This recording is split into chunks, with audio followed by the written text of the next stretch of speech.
showtime! Woo! Woo! Woo! Woo! Woo! Woo! Woo! Woo! Styling and profiling. Woo!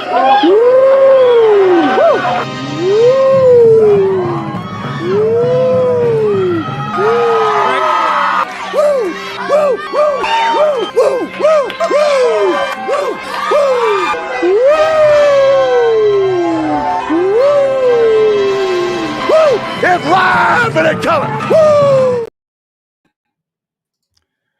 Welcome to the Mafia Sports Report on the Buffalo Fan Base Network. I'm your host, Tommy, to the highest degree, to the TOP, from the 313. And by my side is my main man, my Toucan Sam, the one they call the Apex Man, Mr. Mikey. Happy Monday, brother. Happy Monday, brother. I know, man. It's a good Monday. The Bills won Saturday. Even though it's preseason, I still like the dub. Still feels good to get that win regardless. And I had a good weekend. What about your weekend? My weekend was fantastic. You know, got to sit down and watch some Bills football. Did a quick rewatch yesterday of the game. And then we won. We saw a lot of positives. But in true McDermott fashion, there's some things to clean up, and I like that. By the way, there is something I gotta say. I like your new hat. Thank you. Thank you. You're welcome. You see, you thought I was going to be serious there, which it is serious. It is serious because that is a nice hat. Finally, I mean, no offense to your old orangey red hat. Don't get me wrong, but I did have one on post game as well, a new one. You did. You have two actually that you will be presenting Bills Mafia with this season. Yeah, I got the new sideline, the blue sideline hat. I wore that one after the post game, and then I got this one as well. I like that hat, though. I do. Now, today, Mikey, we have somebody from California, not just you, and his name is Mike as well. You're Mikey. He's Mike, and I'm going to put him on right now. Mike from Nickel City Mafia. What's going on, Mike? What's up, guys? What's up, Tommy and Mikey? I feel out of place. I feel like I should grab a hat real quick, but right? love the hats, man. It's all good. It's all good. I wear the hat. That guy. I'm completely gray. You can see it in my beard. My hair is the same way. I'm getting there. So Mike from Nickel City Mafia, has been very nice to join us. I went on his show yesterday. Had a great time. 2 hours. And it flew by, man. So Mike came on today to come on our show and see what we're all about. And I guess we'll start with Mike. So Mike, same thing you asked me yesterday. How did you become a Bills fan? And tell us about your channel. All right. Well, I was born and raised in Buffalo.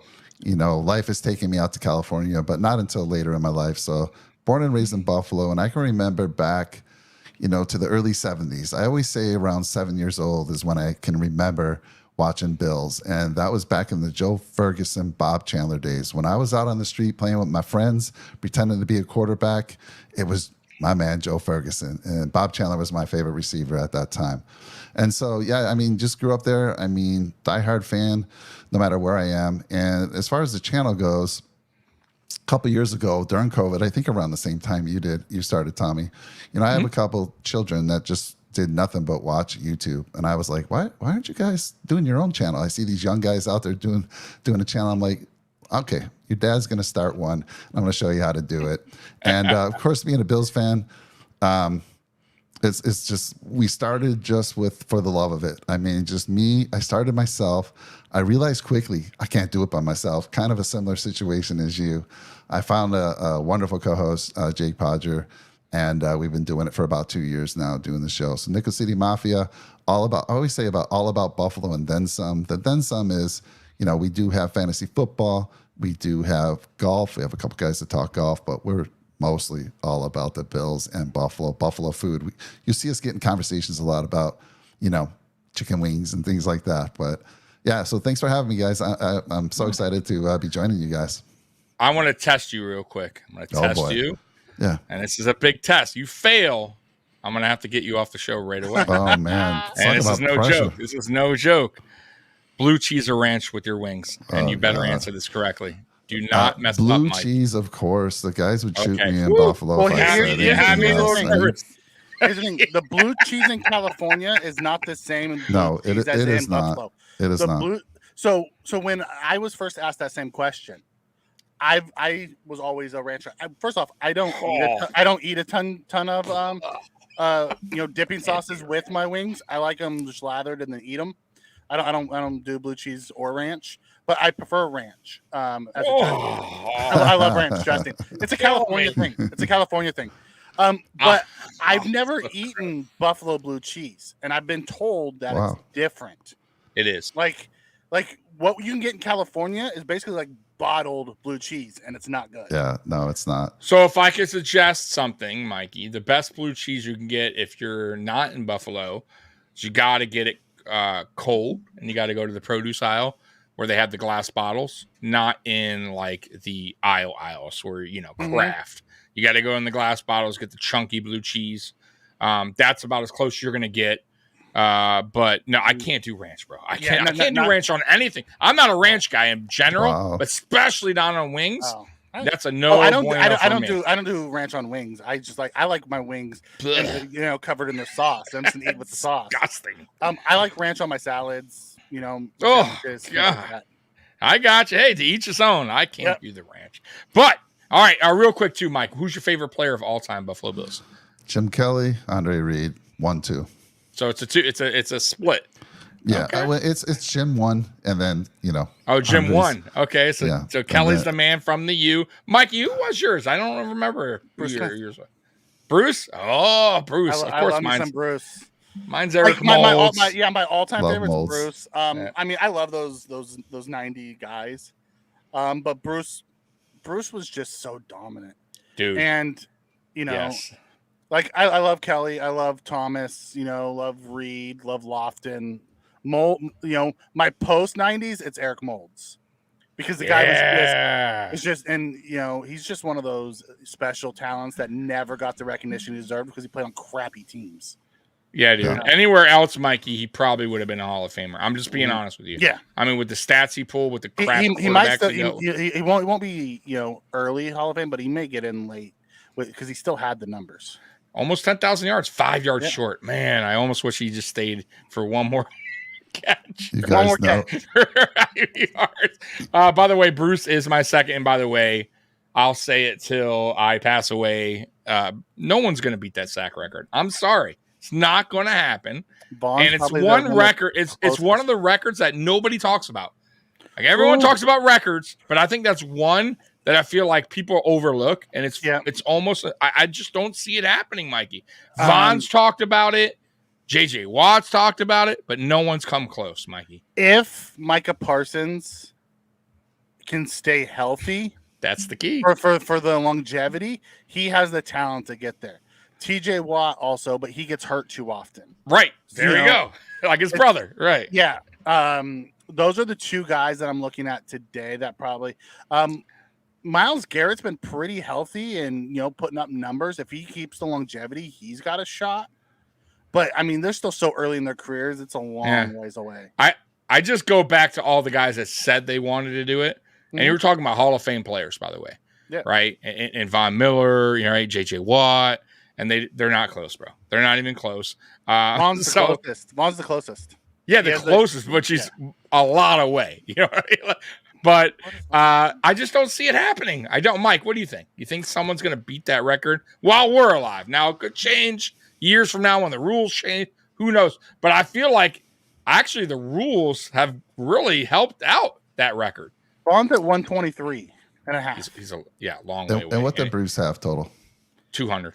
200. All right. So there's a little bit of a debate on that because they didn't keep stats on sacks. I forget what the year it was where they started. And Reggie White probably had a few more than was actually tracked because they started capturing that. He was a beast. Yeah, after Reggie White. Yeah. Sometime in Reggie White's career, they started capturing that. So I don't know how close it is between him and Reggie. I think it was close. 195 and a half to 200, I think. All right. So there's where that little bit of a debate is because Reggie may have had more officially if they had started tracking sacks. But to answer your question, Tommy, no. I don't think we'll see it again just because of the injury factor. It's so hard. It's so hard. I know. And They do have an extra game. It's 198, by the way, for Reggie. 190. I'm sorry. I thought it was 195. Okay. So, and I will say too, players are retiring early now. That's like the thing. They don't want to have that long career. So that also could play a factor into this. And of course, like injuries, man. ACL. Look at Vaughn. 2 already. Look at JJ Watt. He started off hot like his brother, TJ, right? Yeah. He was TJ starting out. And then you start piling his injuries. And then eventually your numbers go down. It's just the way it works. You can also play the devil's advocate to that and say there's more passing in today's NFL than there was back in the day, to where there's a chance that people have more opportunity to. But there's also different rules that came in place too. There's also quick games and screens and things that just really weren't back in those days. Like honestly, back when Bruce was there, you can smack the lineman upside his head, make him stupid dizzy, and then run by him. and to speaking of injuries, Bruce Smith only had one major injury, and it was early on in his career, and it's very like that. That's super rare, bro, and especially in a time where it was way more physical and a lot more things going on without flags in football. You know what I mean? Yeah. But anyways, let's move on to current football. Yeah, so let's hit Jessica's comment in here. Yeah, go ahead. Which one? It says so interested if the Bills found a diamond in Ryan Van Denmark. Yeah. So here's the thing. Ryan Van Denmark actually shows up in our main topic, good, bad, and ugly today. Yeah. When Ryan was on the left side, he played with the second team. He was fantastic. Right. He was fantastic. Mm-hmm. When he had to come in after Tommy Doyle got hurt and played right tackle, he was really bad. Right. He's not a right tackle. No. And he gave up 3 pressures and a sack. Right. So, have they found a diamond? Possibly. You know who the diamond that no one's talking about is Alec Anderson. Alec Anderson is a UDFA that we picked up in the mold of Ryan Bates. He started at tackle, can play guard, and is now a center. He had a really good game this last week with the third team after Mance left, and oh god, Mance was hot garbage. So bad. He's been bad ever since he came here. Can't stand Mance. Alec Anderson is someone that we can keep an eye on, because you have to remember Ryan Bates that first year was practice squad. I agree. Then we slowly built him up. Alec Anderson is very much that type of player to where, because I think Bates ends up our center when Morris retires, and I think Alex Anderson fills into that Bates role. I agree with that. By the way, Chris coming in, Torrance played really good. Tommy was always right about him. I think I'm going to just leave this up for the rest of the podcast because I like being always. Don't make his head any bigger than already. Always right, Tommy. That is so great.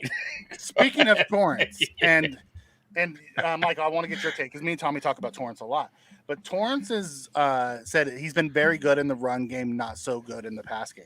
Did you know Torrance had the best pass blocking rating out of anybody last week? What's your thoughts on Torrance going forward, Torrance versus Bates? All right, so if you've watched our channel, I'm always cautiously. I'm very cautious. I know how the Bills have treated rookies in the past. And I was like, I'm just not going to give it to Torrance. He has to earn it. I was like, everyone's like, including Tommy, let's protect Bates. Let's take him out and just because of his versatility, let's just keep him off the starting lineup. And I'm like, if I'm Bates, no way am I going to be okay with that. I want to be a starter. But I never said he would never start. I said maybe week 2, week 3. And Tommy had a good point. Why would you do that? If Bates has earned the starting job, why would he lose? Why would he ever lose it unless he got injured? Now, and again, so I did want Torrance to be a starter. After seeing him in this week, Mikey, dude, he had 23 offensive snaps. He was fantastic. I was talking to Tommy about this last night. Whenever he was free, whenever he wasn't on a man, he was consistently looking. Does my tackle need help? Does my center need help? He was doing everything right. I mean, he was fantastic. And if he continues this, guess what? It's only going to make Spencer Brown better. It's going to make everyone around him better. So, I mean, I think it's a lock now, but I think we see it again next week, and it's definitely a lock. Next week will tell us what we need to know, because I believe Josh is going to start next week, and there's no way that they put There's second tier guys in front of Josh. Yep. So if he started next week, I think that pretty much tells you that he's probably going to be the starter. If it's Bates, that tells you that Bates is probably going to be the starter going in. The positive thing about this is he played against, Buckner and Shaq Leonard and that first team Colts defense, who is really good. Like, the Colts were bad last year, but it wasn't the defense's fault. The offense just couldn't do anything. Right. So he stood Buckner up 1-on-1. He had some help. I loved what he did he did the chip and got up to the second level like you want. Like, our run game looked better with McGovern and Torrance into those guard spots.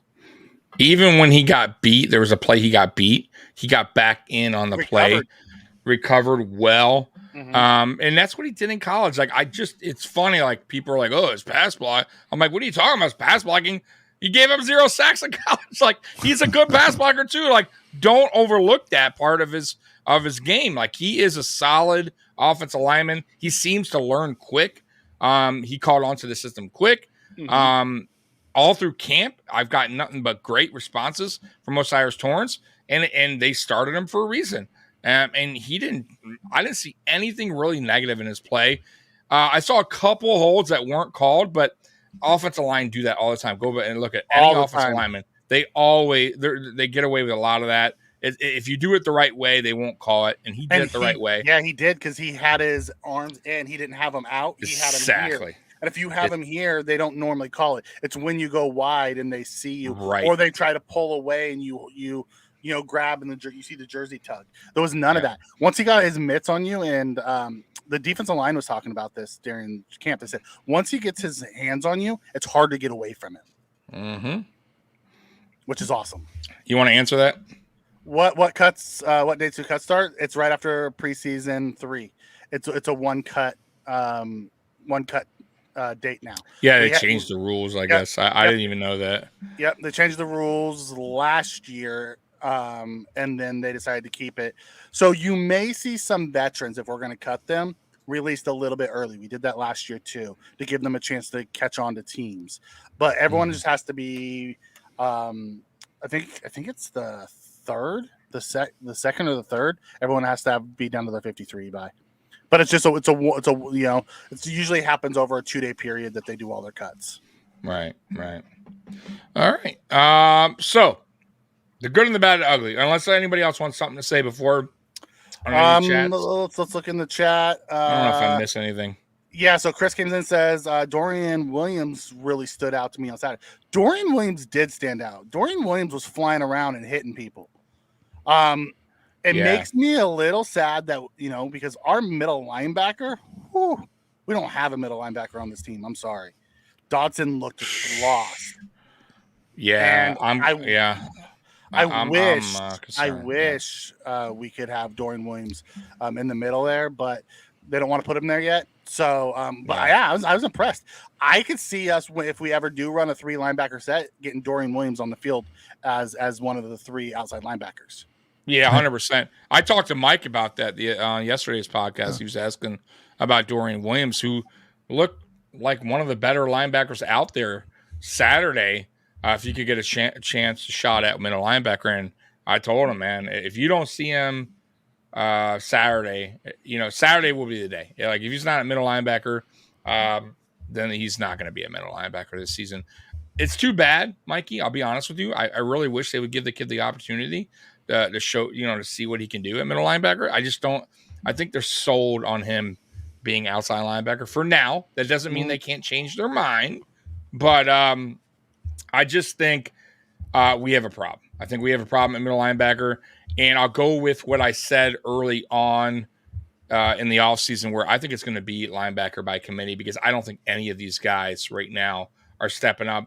And with the injury to Bernard, Spector's still kind of raw a little bit. I could see like one of these things where it's like Dotson 1 week, then Bernard 1 week, then Spector possibly the other week, just depending on who we're playing. Or getting pulled because Dotson's just not doing his job. I saw at one point McDermott was talking to Dotson on a sideline, and that clearly was something probably not good saying, hey, you need to do this better or whatever, if I had to guess, because he just was not. He was out of position a lot. Yeah, it was on that. It was on that play action. He got sucked up every time they did play action. He got sucked up, and they went over the middle on him. Yeah, what's your thoughts, Mike? That was one of the biggest things that Tremaine Edmonds was great at, was closing the middle down. Yeah. What's your thoughts on that? We talked a little bit about this last night, Tommy, but I want to throw it to Mikey. And I know my co-host, Jake Podger, he's a big fan of Dorian. We both are. And he still believes Dorian gets that middle linebacker spot. If it's not now, it's like week 4 or whatever. But based on what you saw yesterday, let me ask you this, Mikey. I mean, why? I know one of the big things is they don't want to give him the Mike. Well, the Mike linebacker is typically the middle linebacker, but it could be the best linebacker. And you have Matt Milano. Why couldn't Matt Milano be the Mike? Right? He's not the middle linebacker, but he can be calling the plays. He can be the captain there and give Dorian a chance. He was obviously the best linebacker on the field yesterday. Now, don't get me wrong. He was playing later in the game, right? I don't think did we see him in the first half at all? I don't recall if we saw him in the first half. I think he came in with the second team. But he did have 31 snaps, and he looked fantastic. And when he tackles, he wraps you up. You're not getting away. So that was pretty impressive there. But what's your thoughts on that? I mean, why not give him a shot? So here's what I've heard from multiple different beat writers. I think it was Joe Marino said it. I think Matt Perino and Ryan Talbot talked about it, and Sal's talked about it, and a few others. Matt Milano moving to a Mike is a very, the Mike is the guy who calls the plays, has to be, super, do all the communication. Matt Milano is not a very outgoing person. He doesn't say a whole lot. It doesn't fit his personality. So there's this feeling in the building, if they ask him to do too much, it's going to change the player he is. Because then he's going to be in his head thinking about all the calls and the checks rather than just reacting. So are you willing to take Matt Milano at the all-pro Matt Milano, stick him at Mike linebacker, make him do all these things that's outside his comfort zone, and get a lesser version of him, and then to stick Dorian Williams in the game? It's one of those things of, I trust if McDermott and Bean don't move Milano there, it's for a reason. Here's my take on that. Why does it have to be the Mike? Why can't you let Jordan Poyer or Micah Hyde, who are very outspoken, call the plays? And really, I think Jordan Poyer would be the ideal guy, because he's the one who gets them all fired up and comes down in the box, so he can still, relay those calls to the defensive lineman, because he's moving, up and back all the time. So does it have to be the Mike? No, and McDermott has said so. But taking the Milano and putting him into the middle Mike linebacker is just taking a all pro and putting him in a very uncomfortable position that doesn't fit his personality. And I think that's part of it. Like, Tremaine Edmonds had to learn how to be outgoing. Matt Milano's 28 already. Do you really want him to learn this new skill set and take away from what he already is? Yeah, that's a fair point. And actually, we did mention that too. I think I was asking, it wasn't Tommy, but maybe Jake. I'm like, why can't they have a Poyer? I mean, I don't know. Can you remember the last time? Are you aware of any team that had a non-linebacker be that guy calling the plays? I can't think of Ed Reed. Ed Reed, did he? Yep. Ray called him when he was in the game, but when Ray wasn't in the game, Ed Reed called them. Nice. Okay, there you go. I believe Troy Polamalu also called them. But you're talking about Hall of Famers. I mean, guys who have the IQ that are just crazy. But normally it's the middle linebacker. Yeah. But it doesn't mean that. He's an all-pro. Talking doesn't dictate how you play. Okay. And then I will say, though, in a way, I kind of agree with Sean, Red, White, and Bills, by the way.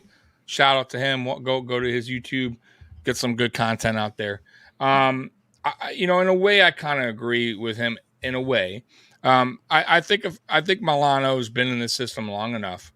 I understand what you're coming from, Mikey, but if given the keys to that, to be the Mike, I think he can do it. But will McDermott feel comfortable enough to give him that? That is the real question. And I would say no at this point, but I don't know how comfortable I am with Tyrell Dodson at this point. So this goes back to what your point is. Poyer and Hyde, who've been here the longest since 2017. They know the defense. They know McDermott. I would trust them. Cool, and yeah, I would be good, especially if they're not set on that middle linebacker position, and if they're not comfortable with Milano being the Mike, then why not have Poyer or Hyde be that? And listen, guys. Once again, though, look for player cuts off other teams because I'm just not feeling the middle linebacker. Now, things could change. We still have 2 more preseasons to go. Dotson could step up his game, and Bernard could come back from injury. And who knows what we see, right? Maybe we'll see Bernard step up, but right now, not good. I gotta say, not good. Not happy with that. But yeah, that's where I stand with that. And just to bounce that off of that, it's like asking a color commentator to be a play-by-play guy. It's two different skill sets. Sean comes in and says, from his playing days, it's relaying 5 words. It's not 5 words in the NFL. There's also checks and calls and all kinds of weird stuff that the Mike linebacker is responsible for. It's not just if you were just calling a play and that was the end of it, that's fine. But there's a lot of different things that the Mike has to do that he's responsible for that maybe Milano just doesn't fit into his personality type. That goes a lot in the positions. It's so it's just, again, my opinion, and I've heard other people talk about it. I don't know. Could it be? Sure. I mean, would I prefer Milano to have it versus a Dotson? Hell yes. 100%. Yeah, 100%. But, I would prefer a Poyer to have it than Dotson. I don't want to see Dotson on the field. Yeah, I don't either. Real quick, too, before we move on, couple NFL updates today. One, the first news that broke today was Ezekiel Elliott signs with the Patriots, which is not like anything like wow about. I think that's a good pickup for the Patriots, though. Not going to hate on that move. He's still a guy that can pick up some short yardage. He still has a little game in him. He's not obviously the Elliott he once was, but I don't think it's a bad pickup. I don't know I don't know what the contract details was, but I don't think that's a horrible signing. Then Dalvin Cook to the Jets. He got paid $8.5 million for 1 year, and I think that tells you everything you need to know about Hall. And I don't think he'll be back week 1. I think here is a perfect example of why you rest. Give your guy an opportunity or give him some rest, like work his way slowly back after an ACL surgery like that, and they'll probably have him back week 5, week 6. But if they pick Cook up, it's going to be interesting. They're going to have a two-headed monster there, Mikey, or is it going to be the Cook show? Because listen. If Cook's taking over week 1 through, let's say, 6, and Cook's doing good, right? What do you do there? You know what I mean? Here, I want to throw this to Mike. Yeah, go ahead. I want to get his take on this. Yeah. Dalvin Cook is signing in preseason game 2 and has to learn a whole new offense that he's never played in. Yeah, 100%. What's your take on how is it truly going to look? I mean, when you're paying $8.5 million, and if Breece Hall truly isn't ready week 1, will they put in standard plays? Yes. But you have to remember that Jets offense, everyone's like crowning them already. And then they point at Tom Brady. Is Tom Brady's, look at Tom Brady. He won the Super Bowl in his first year. Everyone forgets Tom Brady's team was like 500 at the midpoint. It wasn't until halfway through the season that they got on the same page, and then they went on a run. So they didn't come out of the gate swinging. The Jets have a rough 6-game start. They have to come out hot. Yeah.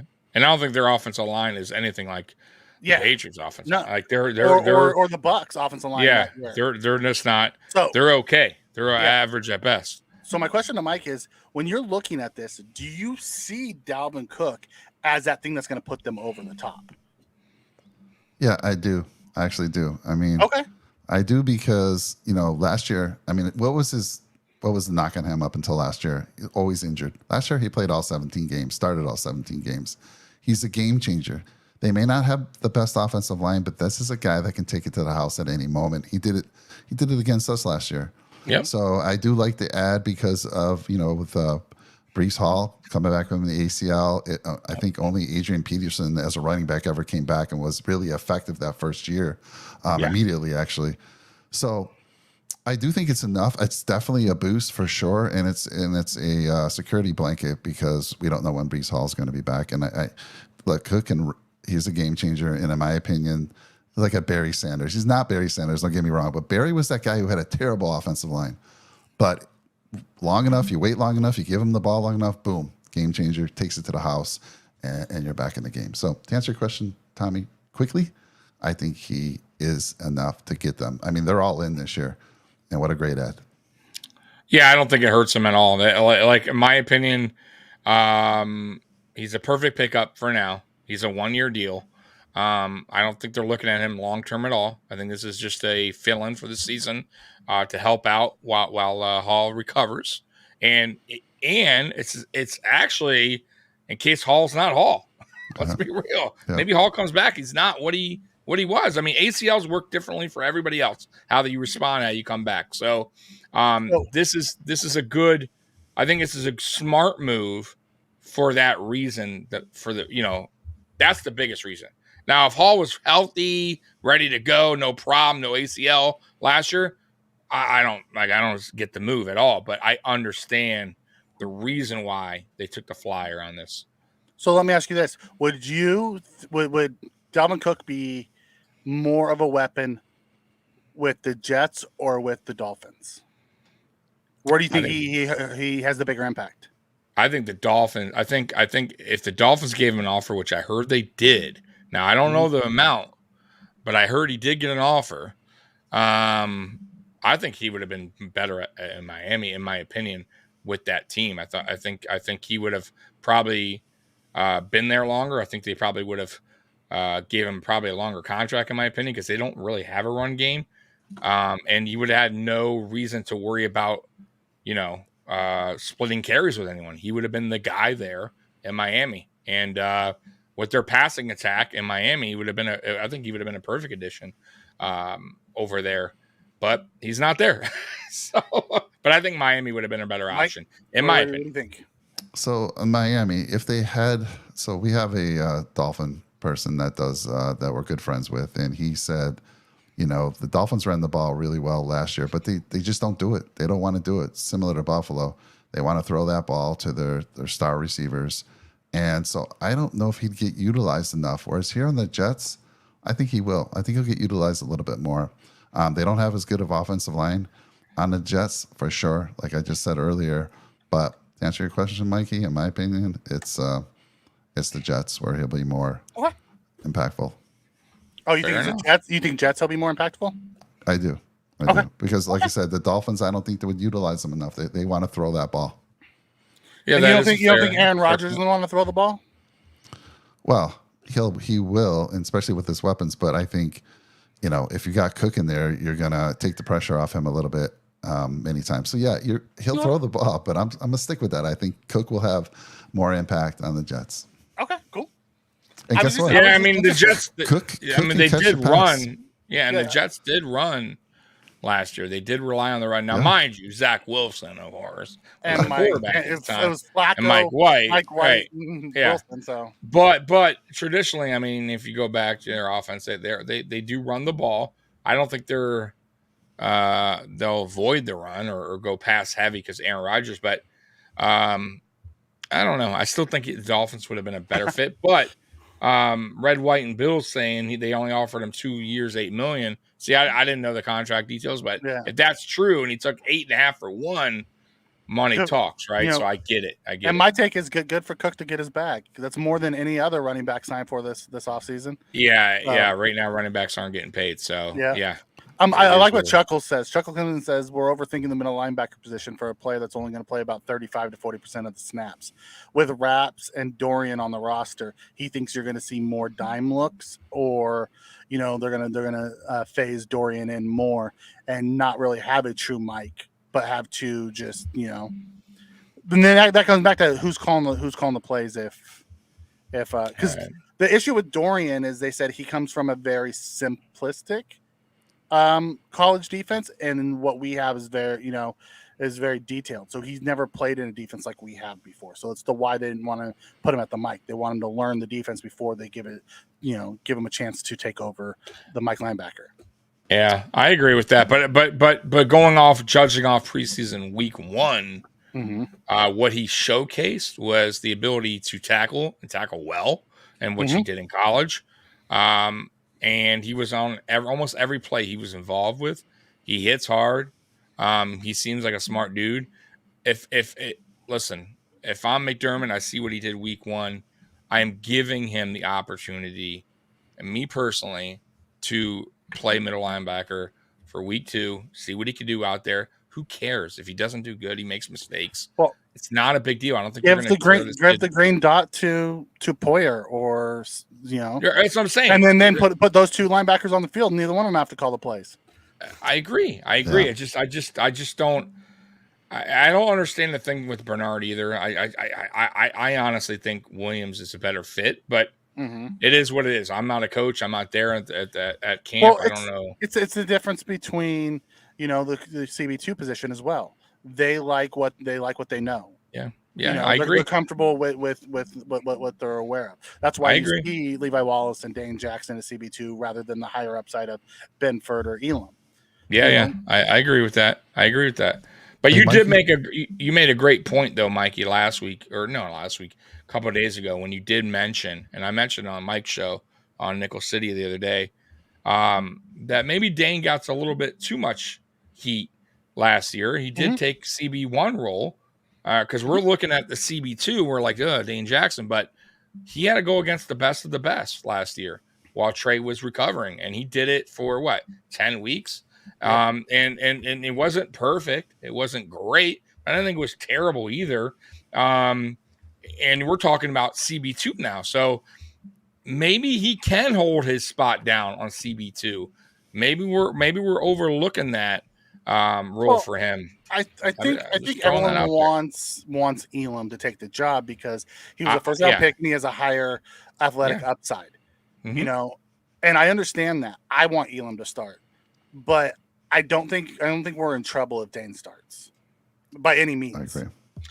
Exactly my point. Yeah, Mike, I'm sorry I cut you off earlier. You're going to say something. Yes, Mike. Just a closing thought on Dalvin Cook, and then I have a follow up with the CB2s if we're going there already. Yeah. So Cook last year, and by the way, he had 56 targets, 39 catches last year. So Cook can catch the ball. And what did Aaron Rodgers do a lot last year? They threw a lot of screens. A lot of screens. So that'd be a great weapon out of the backfield, is just dump it off to Cook and let him get into space and do his thing. So that's just a closing thought there. That's why I still think he'll be better with the Jets than he would with the Dolphins. That's where he scares me the most. Running the ball, he is a home run hitter. And he'll do some things and he'll break some runs. Yeah. But that offensive line is not going to open up a ton of holes for him. He's going to have to do a lot of it himself. He's capable of it. However, you get him out in the passing game is where it's crazy, because you have to remember, Aaron Rodgers had Aaron Jones, who's a good back, who's a really good back, but he's not Dalvin Cook. Right. He's not, he doesn't have that same upside that Dalvin has. And, now he has that as a weapon on top of, really, I think he has about the same amount of weapons he had in Green Bay, because I think, Garrett Wilson is kind of that alpha receiver, and then he has his other guys, and then he has a really good running back or two. Where the Jets are lacking is in the offensive line. He's always had a really good offensive line in front of him. He doesn't now, so it'll be interesting to see how that plays out. But I agree with your take in the pass game. Yeah. He's scary there.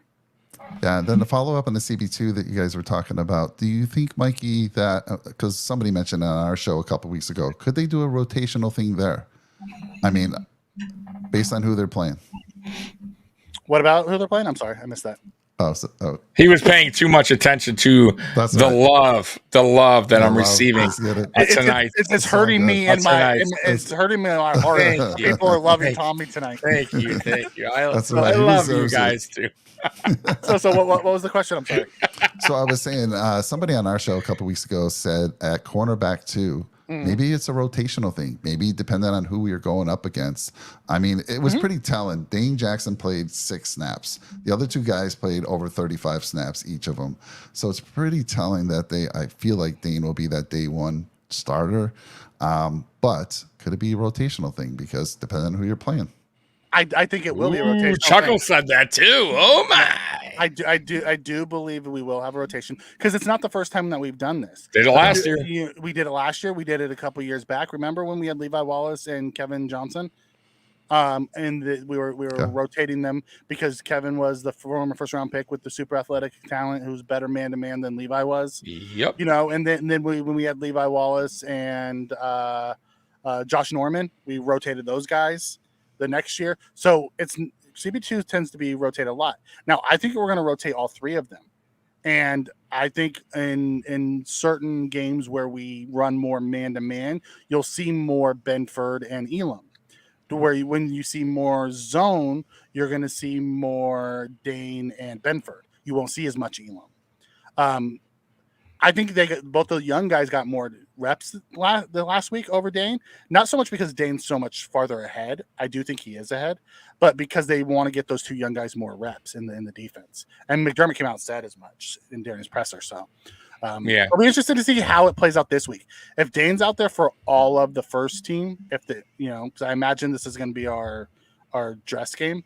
If he's out there for all of the first team and then he comes out and then the other two go in, then I'm going to, I'll chalk it up to Dane's going to be the starter and they'll just randomly rotate those guys in. By the way, Mikey, chat loves you too. Okay. Oh, I know. I just don't like it when they give you love. It hurts my heart.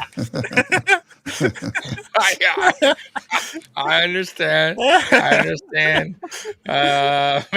I don't like when Tommy's right. Yeah. Especially on the whole Osiris Torrance, because I was in the camp. Oh my God, he was so. It wasn't that I didn't like Torrance. I thought he was fantastic. I thought he was the best guard, but he does not fit the mold of what the Bills like, the archetype. And when they drafted him, I was stunned. Me and Mikey would do these in the offseason. Sorry, guys, I've been drinking a little bit, so I'm having a little good time tonight. But me and Mikey's would do these pre-draft, these mock drafts, right? And I would pick Osiris Torrance was always my pick. Nuts. Round one, pick Osiris Torrance. And everyone's like, oh, no, terrible. And Mikey was like, right tackle, go on this guy. I don't forget the guy. And I'm like, and he's like, no way, Torrance, no way, be the guy because he doesn't fit the system. There's no way. And I said, bro, I'm telling you, this guy's better than you think. He'll fit the system. You'll learn the system, and you'll love him. And did I not say he was the top guard? No, you did. You did, but you just thought that he just wasn't going to fit the system. I didn't think he would. Well, I should have realized that when we picked Elam, who was not. That's true. That is true. The archetype for what they like to do. I should have realized Bean stopped doing the archetype thing, and he takes the talent in the first round. So, great point by Red, White, and Bills. Torrance does fit Cromer's type.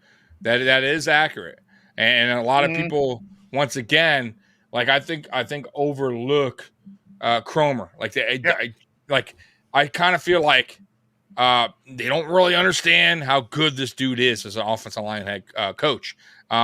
Multiple awards. I think he won offensive line coach of the year in New Orleans at one time. He was excellent when he was here in the past. And I just felt like last year he didn't really get to work with some of these players like a Spencer Brown, who was recovering from back surgery. He didn't really get to choose some of these guys that were already on the team. I felt like this offseason was the first time that Cromer really actually got to get with Bean and go, hey, I like this guy, McGovern. I like Osiris Torrance. I can work with these guys. Bring in Edwards. Edwards, a guy that I coached before. I know I can get Spencer Brown on track to how I want him to play. And it's kind of showing. It showed week one for all those guys also, or not guys, but Bills Mafia who are doubting what Spencer Brown could do. He showed you week one, at least right now, that he improved. And I feel like he did. I felt like he did a good job while he was out there. I even feel like another guy that was getting knocked, Shell, did a great job too, who was out there. So this is credit to Cromer, once again, a guy that can get these guys playing, up to par. And also, he's going to get these guys like Ryan Bates, even better at center when that time comes. You know what I mean? So, man, I love that Cromer's here as our offensive line coach because I couldn't stand Bobby Johnson. Go ahead. So let's talk about Shell. Shell is was better against the run this week than he was against the pass. He struggled a little bit against the pass. He did, but I will say real quick, Mikey, Torrance did help him out there at times, and they didn't get home on Shell because of that. And that's shout out to obviously Torrance for helping out, but I didn't think it was that bad either though. But I gave up a pressure and a hurry. He did. He did. And a hurry. He did. And they're not going to be perfect. They're the second team for a reason. Yeah, exactly. Second team for a reason.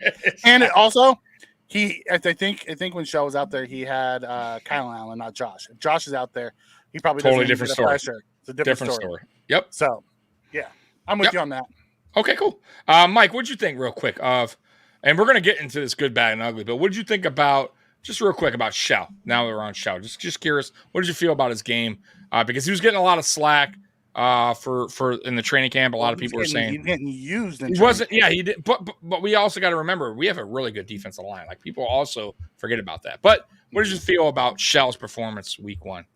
So I mean, I didn't catch. I mean, I watched the game closely. I didn't see a lot of it, and I didn't check the stats on him. But I will say this: I know he played for the Dolphins last year. And the Dolphins fan, again, that we does some shows with us, was not a fan. But so having him as a backup, I'm okay with that. What I saw in the game, I didn't see it, so I can't give you an honest opinion there, Tommy. And maybe Mikey, how many snaps did he even have, Mikey? Do you know? 17. 17, coach, decent amount. Yeah. And he came in probably later in the game, so it was the second half. He came first quarter, I think. Yeah, because he took over for Spencer Brown. Okay, correct. Yeah, right tackle. Okay, so if he came in after Spencer, because Brown was only there for 6 snaps, then if I didn't see much, Mikey, then I feel like he did a pretty good job. He did, he did. All I was saying is he was a better run blocker than pass blocker. So he did struggle in the pass blocking game. Yeah, that's true. Granted. It was Kyle Allen back there throwing the ball, and he looked kind of lost at times. Yeah. So it wasn't a crisp, operation. He would probably look better if Josh was throwing the ball. But at the end of the day, for a backup, I think he was the better looking backup of our, like he looked better at right tackle than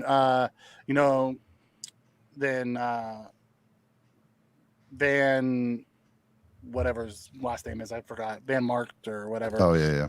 Looked fantastic at left tackle, but looked lost at right tackle. And that happens. Some guys are better at left or right naturally. I mean, not everyone can switch around like a Ryan Bates, but I agree with you there. Do you want to get in this good, bad, and ugly? Yeah, so let's get into the good, bad, and ugly. So we'll start with the good. The good. And we'll start right off the top. The first and second team O-line. There was a lot of concern coming out of camp the last week about how our defensive line was just kicking our offensive line's butts. And we told everyone to pump the brakes. Let's see what that looks like. Is it that we have a really good defensive line and that's why they're looking so bad? Or is it that our offensive line is still struggling? Well, we played against the starting team against the Colts. So DeForest Buckner was out there, Shaq Leonard, all their stars were out there, and our first and second O-line held their own. Yeah. They looked fantastic in the run game, especially our first team O-line. They were moving people, which was awesome. Yeah. So first and second O-line units, third, that they kind of fit into the bad category. And we'll get into that. Yep. The second good, our secondary. The return of our all-pros. So we had White, Poyer, and Hyde on the field for the first time since Thanksgiving 2021. And Dane Jackson was the one who made the play of the 3. That's what you want. Saran Neal starting was fantastic coming off the edge, blitzing. Yep. Looked good in coverage. So our secondary looked fantastic. Like really across the board, our secondary was really good because Kyer got called for a PI. Austin got called for a PI. Benford got called for a PI, and Neal got called for a PI. But really, outside of that, like they were pretty locked down. They did a really good job in coverage. The only time that they hit big plays is when our defensive line couldn't get there and gave them enough time to because you can't cover for 6 seconds. You just can't. Right. So, our defensive line rotation. Like our first and second team defensive line rotation is legit, dude. Yeah, very And legit. we didn't even have Daquan Jones out there, who's probably one of our best run defenders. So there was times that we saw them get run on, and that was because we had to settle in Oliver, getting out of their gaps. Yeah. So you saw him hit up the middle on us. You have Daquan out there. I don't think Oliver and Settle is a good pairing, anyways. I think Oliver and Puna would have been a better pairing. Yep. And then I think Settle as a 3-tech is better than Settle as a 1-tech, personally. But that's just me. And then my last good, Dorsey and McDermott. Their operation was really good this week. I liked what Dorsey was doing. He moved people around, got the run game going. It was still very, very plain Jane. Didn't do too much crazy stuff, but like from an operational standpoint, not a lot of we had no delay of games. Yeah, it was a great point, Mike. A very clean I operation. didn't even think about the delay of game, Mikey. We had no delay of games. Great point. Two offensive penalties. Yeah, I felt like we got to the line quick. Mm-hmm. We got the calls in quick. Now, mind you, they're vanilla calls, so they're gonna probably come in a little quicker. But I still felt like we got to the line quicker in case there was any audibles. Plenty of time in the clock. So yeah, penalties are killers, man. Right?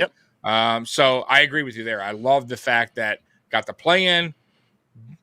And they got to the line quick in case they needed to change play. They had plenty of time. I agree with you there. Definitely. Yeah, Scott, the run defense was not sharp. The run defense is part of my bad. And we'll get to that. But yeah, then McDermott was flawless from a defensive side. We didn't see any crazy, miscommunications. We had one on special teams that drove him crazy. But other than that, they were pretty sharp. Those two. I was happy to see it. So moving over to the bad. We had our third team O-line. Bakker, Mance, and Vandermark at right tackle. They gave up a ton of pressures. Like they were not real good this week. They weren't. Yeah, I agree. Bakker is. I told you, Mikey. Told you from the offseason. I think he's the one. He's still getting back to. I get it. But with the depth that we have now, that's the problem. Can he make the practice squad? Sure, and he probably will.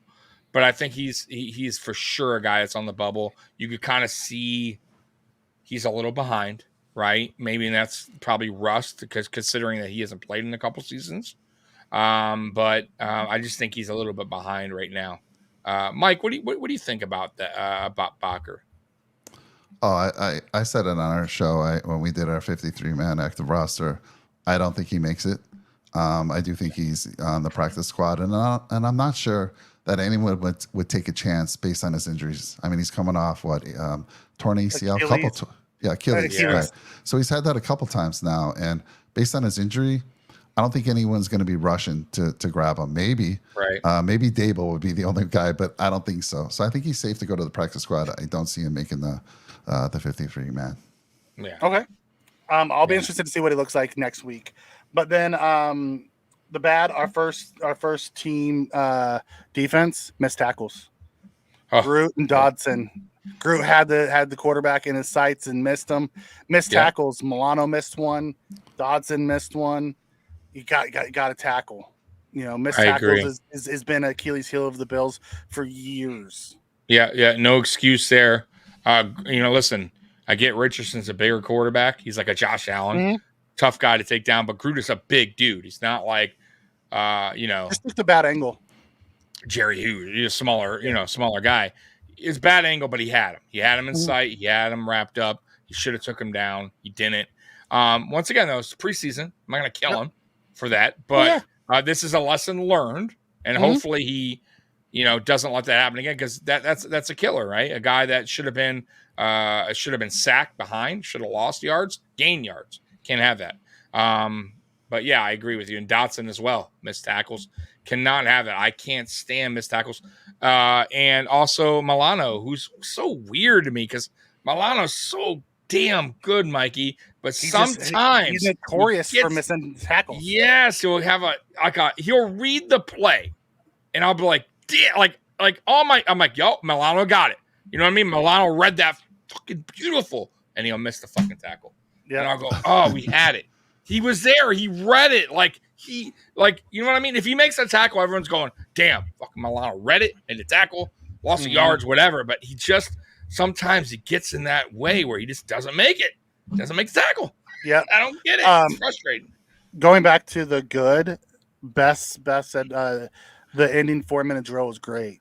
It was excellent execution. It really was. It was excellent execution from both Dorsey and McDermott on their game strategy. I thought that's how you end a game. Yep. 100%. And they didn't just go run. He threw the ball when they were expecting run and got us a first down. It was awesome. Right. It was awesome. Okay, and then my third bad is from the special teams, missed PAT. Can't have that. Get it out of your system. Get it out of the way now, man. Yeah, I agree. Then, get it out of the way. I thought outside of Drayton and Evans' long return to set up that last 4-minute drill, I thought the return game was just kind of meh. So I put it down as a bad. Like our coverage units were great, but our return game was just nothing.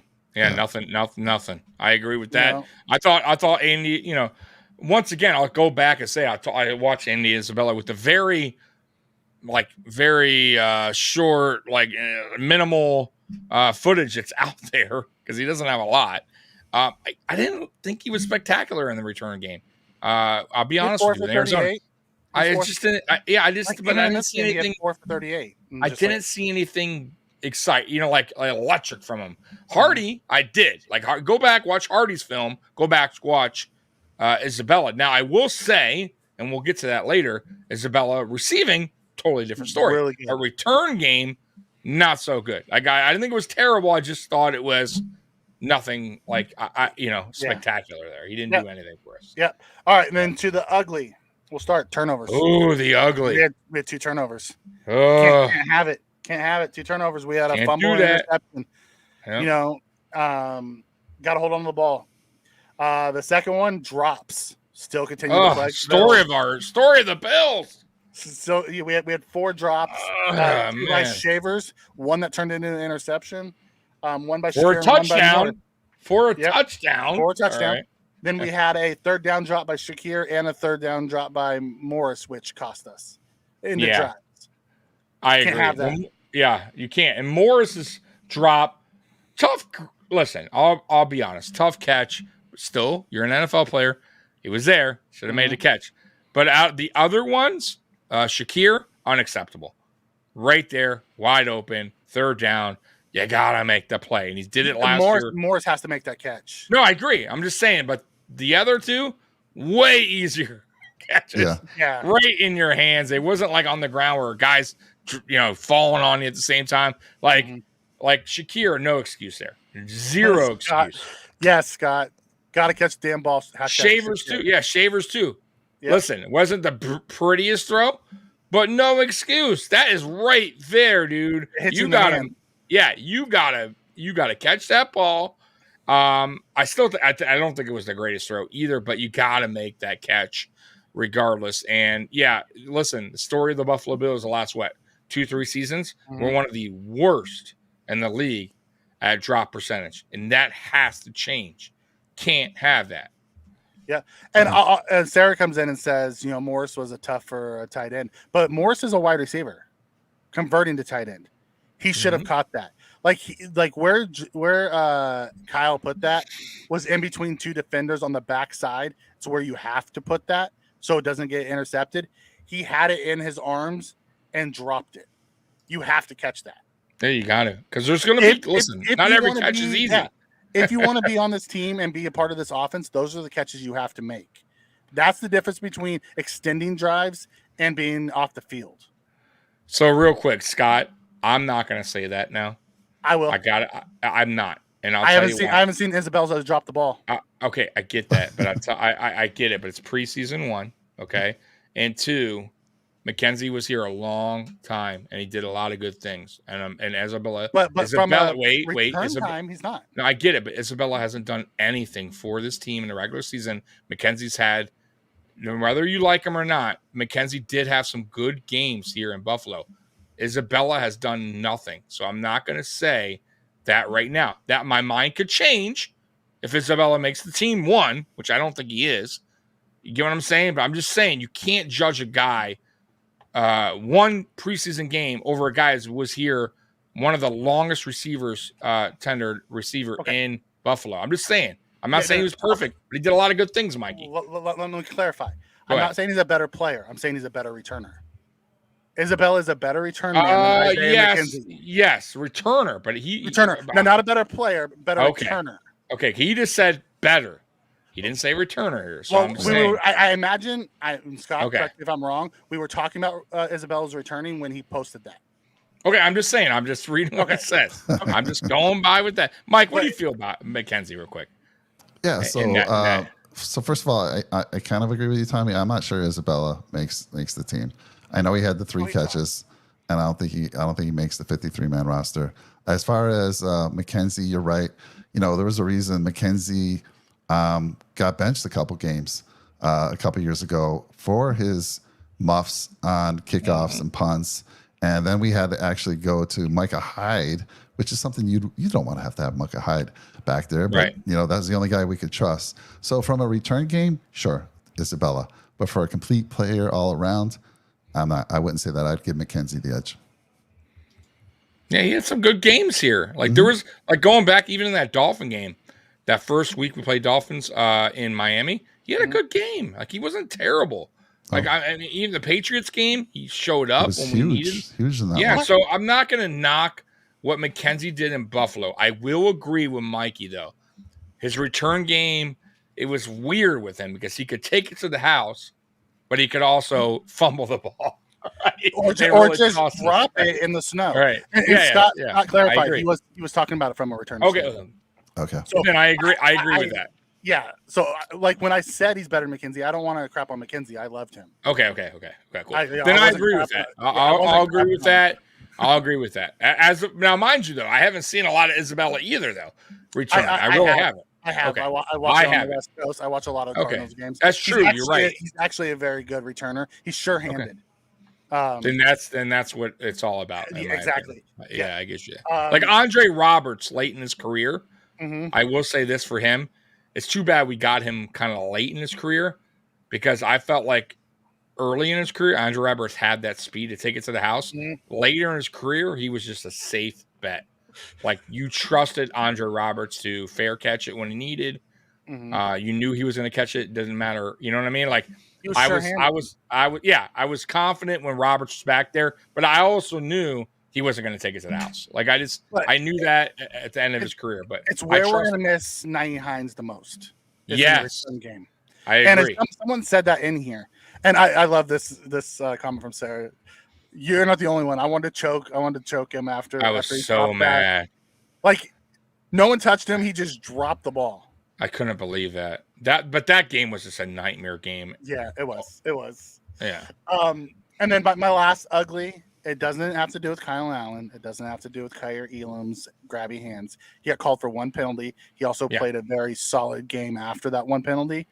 It's penalties, man. Penalties. We had 2 on offense, which was very good. And then we had a bunch on defense. Groot, Oliver, and Brighton all had offside penalties. And Oliver's, he was like 12 yards in the backfield when they snapped the damn ball. Oh, what the hell he was doing. He does that, though. He did that last year.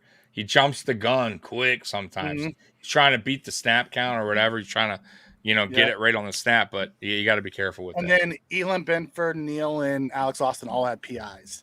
Penalties, man, kill you. Can't have it. I agree. 3 sets of downs, and I agree. I hate them. But those are my good, bad, and uglies for week 1. Nice, man. Come on, guys. Give it up to Mikey with the good, bad, and ugly. Nice job, sir. We're going to do that. By the way, we will do that every week from moving forward on every game because I like that segment. Yeah, that segment. Because there's always, listen, hopefully there's no ugly ever. Right? Yeah. But more likely. I'm like McDermott. I want there to be a bunch of really good, us win, and I still have stuff in the bad and ugly that we have to clean up. Something we got to go back to the film and look. Got to look at the film. Got to look at that film. Yep. But yeah, so this year's first setup, I thought it was a very well played game. It's everything McDermott wants. We won. We played, pretty sound, but we still have things we have to clean up. Yeah, Robert was super consistent. And that's what Naeem Hines is the same way. I think Hines, he's so consistent returning the ball. He has such good hands, and he's a guy who can break it at any moment. But I will say this. Let's just talk, because I know we're avoiding that. Hardy is an all-pro returner as well. We haven't seen much of Hardy because there's only week one. He could be that guy. He can. I believe he can, because his record shows that, right? He was an all-pro returner with New Orleans. He's super fast. He's reliable. Let's give him a little bit more opportunities first. And it's not even opportunities. He only had one. Right, exactly. Which, by the way, I give him credit for that, because that was a 59-yard punt in the win. He had to go back for it, didn't muff it, barely got tackle. It was like a shoestring kind of tackle. Going up the sidelines, he gets around that. Yeah. So who knows if that guy doesn't barely hit his foot, we don't know what that turns into. So I'm excited to see what he can do in the return game, because what he's shown in the past, the dude can be electric and take it to the house. So Hardy's probably going to be that guy. I'm going to be real with you guys. I just see it as that. I don't think Isabella makes the team for kick returner, but I will say Isabella is intriguing at receiver. And I want to ask Mike first. Mike, what did you think about Isabella at receiver, not kick return, as receiver? What did you see there? I mean, he caught three targets, 3 catches for like 21 yards. I mean, it was solid. But we had a few guys. We had a few other receivers really show up. Keyshawn Johnson, I thought looked really good. There was a couple guys that really. I was joking with you. Yeah, I was joking with Tommy last night. I'm like, can we keep 8 wide receivers? Can we find a way? Because I love big, physical, fast guys. You got Shavers, who had kind of an up and down game. Right. But you got Keyshawn Johnson. I mean, there's a couple others. Like you said, it was Aitman. And then who was the guy from the Colts? Yeah. He had a very good game. So there's a lot of good talent in the wide receivers. And there's no way Isabella's making the team just because of what he did with 3 catches for 21 yards. And it's 42 yards. Is it 40? Okay. Yeah, Keyshawn Johnson was 3 for 42. Yeah. Isabella was 3 for 42 and most of his 42 were actually yak yards, which is awesome. Yards after catch. Yep. Marcel Aitman was 2 for 41. Tyrell Shavers was 2 for 38 and a touchdown. Desmond Patman was 3 for 35 and a touchdown. Shakir was 2 for 25. So really, it was nice to see. Going into the offseason, one of Tommy's biggest areas of weakness was he wasn't sure what the wide receiver room looked like. He was concerned after that, first 5, if someone gets hurt, what's going to happen? I'll tell you, I have the feeling that, you're going to see a Shavers on the practice squad. You're going to see either Patman, Aitman, or Johnson on the practice squad, to where one of those guys is coming up if someone gets hurt, because we now have depth in that room to where we can use it. Yeah, I was super. Listen, I had a question mark, and it wasn't so much a concern. It was more of a, can these guys, other than Diggs and Davis, the rest of the team, can they step up? Like, can Khalil Shakir have a bounce back second year? Can he have or will he have go through a slump? A lot of guys do that, right? From a rookie year to the second year. Mm-hmm. Sometimes they hit a little wall there. And that was obviously a concern or a check mark. Then you got, help me out, Mikey. The guy from Miami. I can't believe I'm drawing a blank here. Trent Sherfield. Trent Sherfield. I can't believe I'm drawing a blank. Drinking too much.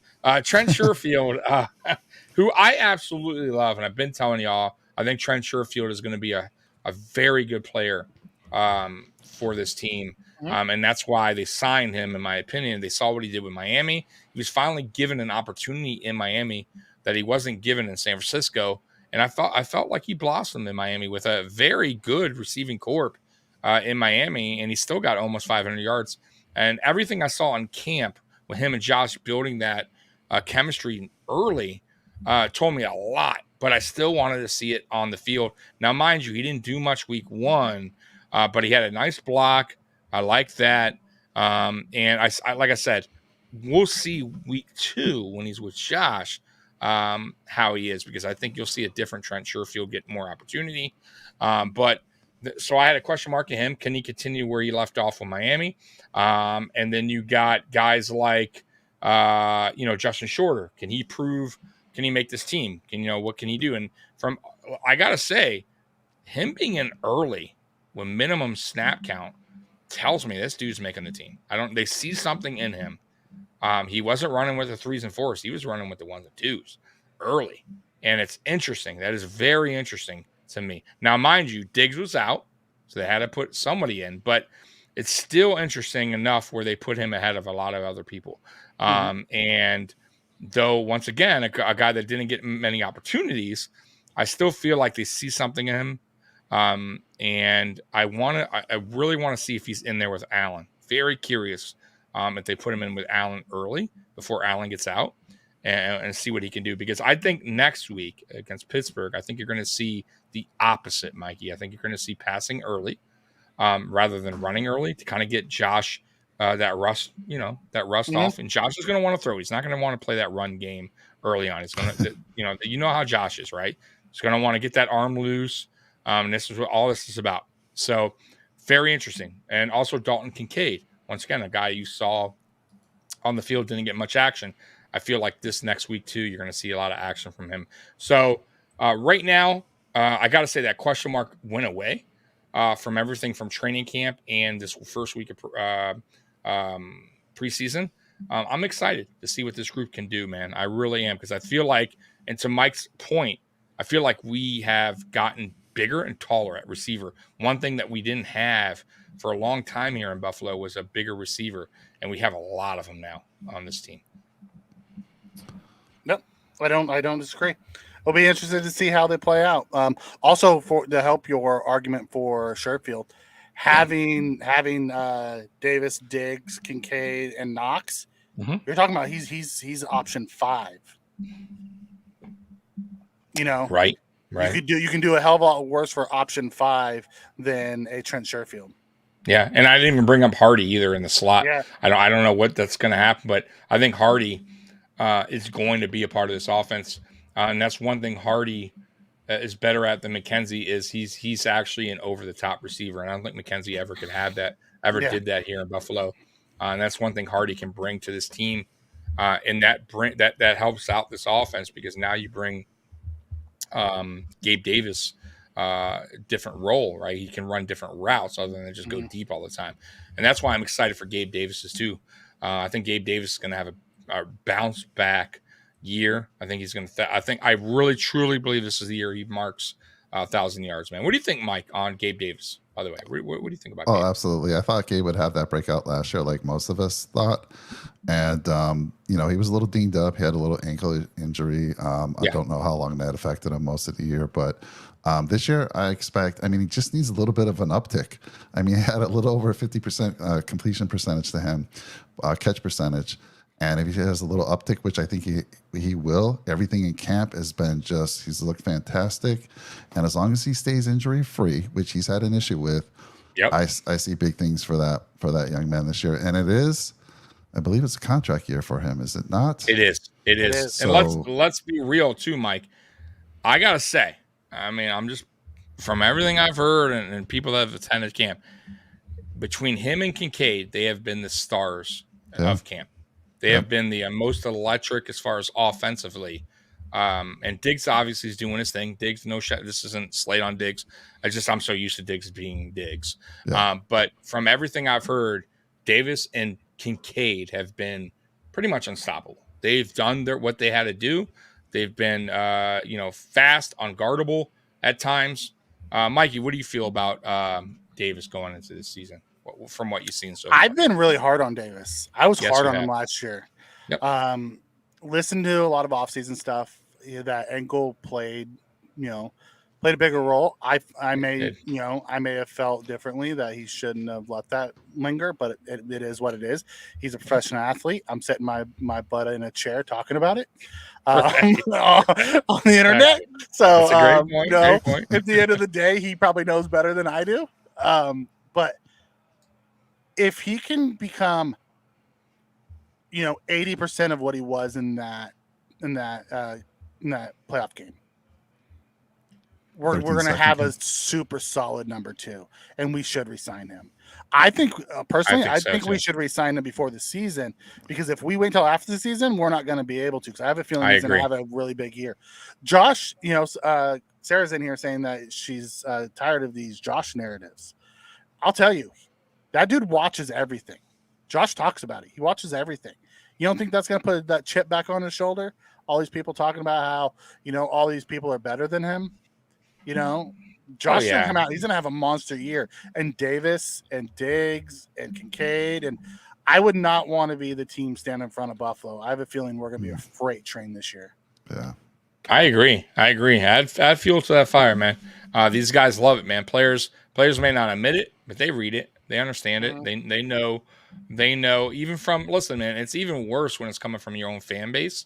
And trust me, man, they know. They're on Twitter. They won't admit it to you. But you don't think Gabe Davis has heard all the negative comments? You don't think Josh Allen's heard the criticism? All these guys, man. And it just adds fuel to the fire. And I think, listen, I will say I respect the hell out of Gabe Davis for coming out in the offseason, admitting that last year mentally, after that injury, he just wasn't right. That's it. And I respect anybody that is honest about that, because he could have just said, oh, man, my ankle wasn't all right here, and it was only physical, and I just wasn't. Like, he was straight up said, hey, mentally, I just wasn't in a good place after that. And it happens, man. Ankle injuries suck, man. Like any injury sucks. So I respect that out of him. I still think he didn't have as bad a year as many people thought. 850 for his first time at second receiver was not that bad, guys. It really isn't. And I feel like he could bounce back this year if he could stay healthy, like Mike said. He can be a 1,000-yard receiver. And I agree with Mikey. I think that the Bills need to figure a way to extend this guy somewhere during the season, get it over with, because he's going to be probably a pricey player when the offseason. I want to hit on something you just said, and then I'll pass it over. Yeah. Get Mike's thoughts on it. You talked about Davis and the 850 yards. Yeah, this is why stats can lie to you sometimes. I agree. Yep. Because Davis had a 200-yard game. No, I understand. Was a fourth of his season yards in one game. I agree. He had big games, and then he had disappear games. So it was very inconsistent. So when you look at the season as a whole and you look at his stats, you said, oh, he had, 62 catches and he had 800 yards and, 8 touchdowns. You're like, oh, that's a solid, it's a solid season for a number 2. But then you go back and you look at his game logs, and, he had, 4 drops in one game and, 1 catch for 17 yards, but then he had a 5 catch for 200 yards and 3 touch. I need to see that consistently. I don't need him to be the 200-yard guy all the time, but I need to see him be 4 catches, 70 yards week in and week out, and be a consistent contributor. And at that point, that's when I'll give him. So when we talk about, goods and bads, that's how you can craft any stat to a narrative that you want to play out. I agree with that. I do. And I also have to understand that last year there was a couple factors that maybe, obviously the drop percentage, not good. That, no doubt, I can't even argue that. You got to fix that, right? You have to get your drop percentage better than that. But I will say how they used Gabe Davis last year. Look what he did. A majority of his passes were deep, right? Which are harder to catch, harder plays to make. And I felt like, it's a little tougher on him being that guy. And I felt like, going into, and also the injury.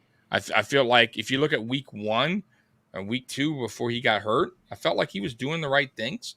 After that, it was kind of like Davis deep all the time, and that's it. And I kind of feel like this year he's going to take a different role as far as running a route tree goes, not just a deep threat. And that's going to help his game overall, I think, because he's a better. Listen, we've seen Gabe Davis make some unbelievable catches in big moments throughout his career. And I feel Gabe Davis can be that guy. I just felt like last year was a little bit riding on him, maybe a little pressure too, being that second guy. Also, his offensive coordinator didn't put him in advantageous positions. That's what I'm saying. With the route tree that he was asked to run. He wasn't asked to run he never got any of the short passes. That's my point. Exactly. So, Yeah. so with our new offense, we've Right. seen him be, in practices running more of a full route tree. So, Mike, That's my point. Yes. Your take on this wide receiver room. Are you happy with it, or do you want us to see us continue to watch out on who's going to be wide receiver 6? Was that to me? Yeah. Oh, no, I'm extremely happy with the wide receiver room. Okay. Like I was saying, because I'd love to keep 8. I was joking about that, but there's a lot of depth that we're gonna. Someone mentioned it earlier in the chat about possibly losing another Isaiah Hodgins, and yeah, that's gonna happen. We got some very good youngsters, then somebody's has to go. I did want to say this. I totally agree with you guys what you said about Gabe as far as the routes that he was running. The passes thrown his way were lower percentages, right? The chance of completing those were much lower. And and that angle might have hindered the routes he could run, possibly. So I think this year is just I expect he was a fantasy footballer's worst nightmare. Nobody knew they didn't want to sit him because they knew he could have a big game like the 13 second game. He lost so many people games. Oh my goodness, he lost so many people games last year. I know, man. I kept telling people, Tommy knows draft this he had guy. him. I had him. We did up and down. You never know when he. Yeah. It sucked. I benched him 1 week. Great game. Yeah. Start him because he had a great game. Terrible game. Yeah. But something. Not only all that we said, something about a contract year. Just there's a switch that flips. I mean, you see it over and over. He's playing. I mean, not that he wasn't always playing hard. Like you said, he had some. He really has. He struggled with the injury last year, but. Man, he's playing. Not only does he want to win a Super Bowl, but he wants to continue and get a good payday. And he should get a good payday if he shows up this year. So I think I always say that. I always look when I draft fantasy football, give me a guy that's on a contract year. They always seem to show up. Yeah, I agree. Not from a dynasty standpoint, but on a redraft league, I'm 100% with you.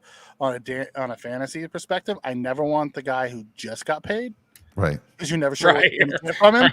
Or, so I want the guy who's going into a contract year, which is great. Or from a dynasty perspective, I want that guy, second year guy that you're expecting to blow up that no one's looking at. So, but anyways, that's a whole nother thing. Can I ask you a follow-up question on your ugly? Sure. Okay. So my only ugly were the drops. And I want to talk about a specific player who I love, who I been saying, why are people sleeping on him? And if he keeps doing this, I can see why people are going to sleep on him, and that's Khalil. Now, Khalil coming out of college, the knock on him was that he could make these acrobatic catches, which we've seen. He can do that. All through college, he did it. But the knock on him was that he'd lose concentration. And like we saw in this game, and it's not the first time we've seen it with him. Even through camp, I've been hearing some of these things. And I think in the red and blue scrimmage, I think I saw him return or he had a punt return that he muffed. So I'm concerned there. And I mean, I love this kid. He's 6 feet. People think he's smaller. He's not. He's a 6 foot wide receiver. He worked with Tommy's favorite guy, your guy's favorite player in the offseason, Eric Moles. And so he's doing all that he needs to do. But it scares me that he's having these consistent drops. So I haven't seen all the drops. The difference was, and the 2 catches that he made fantastic catches were hand catches. The one he dropped, he let get in on his body.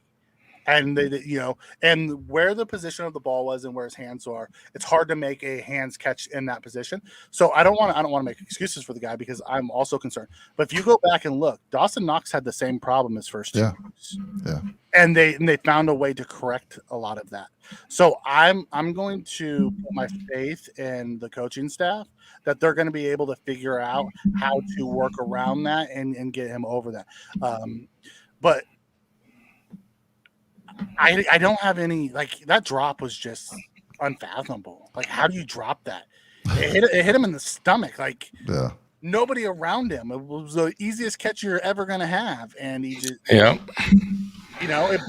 and it goes back to like Gabe Davis, the way he catches the ball. He alligator arms it and it works for him. Great. Shakir's the same way when he's running out and he can't get his hands out in front. He has to turn. It seems to bounce off of him. Because he's a couple of the games last year when he dropped the ball, it was like that too. They never hit his hands and bounced off. It's always the ones that he's trying to catch with going into his body. That just I don't know. Something he needs to keep working on, right? And I will say too, but going back on Gabe Davis, nobody works harder, in my opinion, in the offseason than Gabe Davis. That dude hustles. That dude is grinding. I will say that you know, he is always on point with his conditioning, and you know, you got to respect that.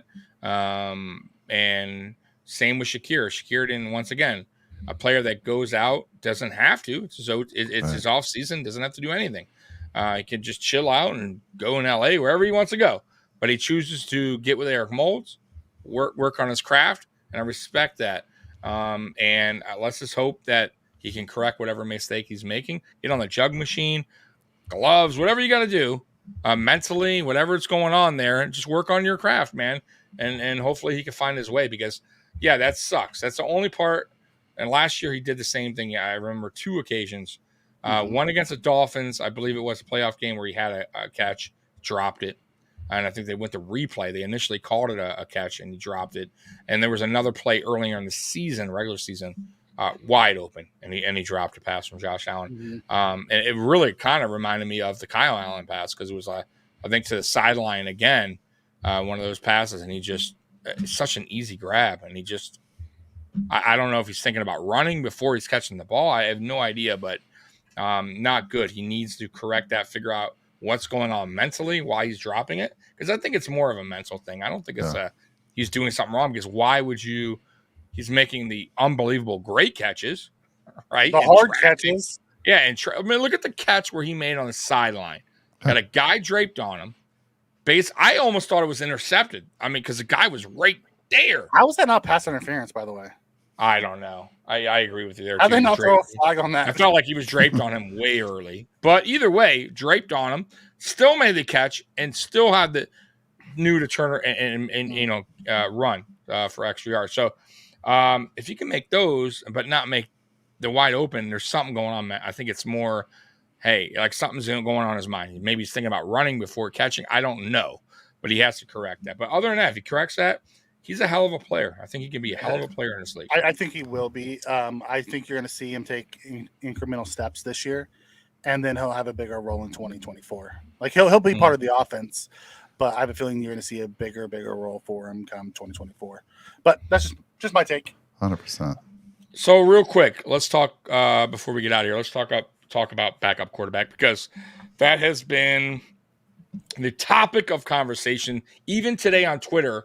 I don't know if you guys know him, but Hansel, good guy, like him, always tweets out stuff. He tweeted out something like,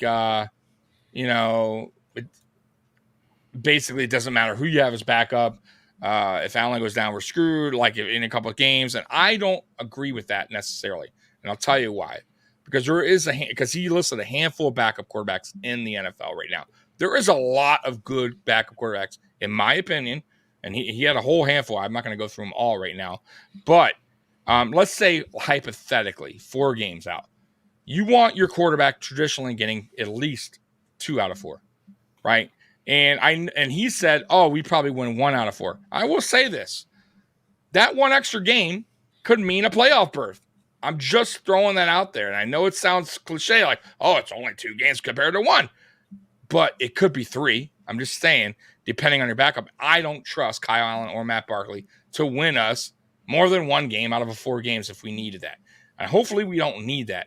But I'm just saying right now our backup quarterback situation is bad. I don't care how great Matt Barkley looked yesterday, because I know Matt Barkley. Matt Barkley's not a newbie here. He's been here a while. Matt Barkley's been in the NFL a long time. I know what to expect from Matt Barkley. He looked good yesterday, but he also played against 3s and 4s.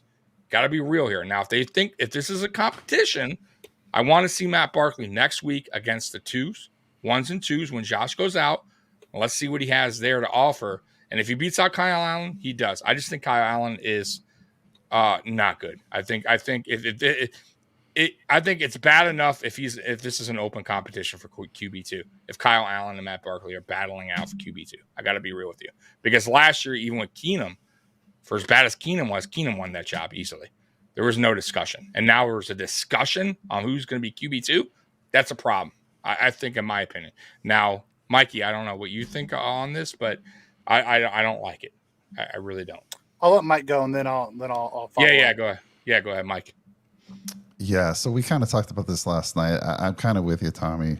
Let's be real. If Josh was down for 4 games, do we really trust these guys to win 2? I don't. Although I will say our offensive line is much better this year. I mean, we thought that they were much better last year, but they're much better this year. I think they could come up with a game plan, much safer game plan, and trust that run a little bit. But let's be honest, I think we're going to have to look. I'm keeping close eye, like we talked about last night, on preseason cuts. There are some guys, the person in the chat, Sam Darnold, you mentioned him last night as well. And, you know, you see this all the time during the regular season when, if a quarterback goes out for a year, they usually reach out and they don't necessarily go with their backup. They look for somebody longer term that can fill, you know, because if Josh is out for the year, we're done. We're done with these guys that we have. I agree with that. A year, forget about. Yeah.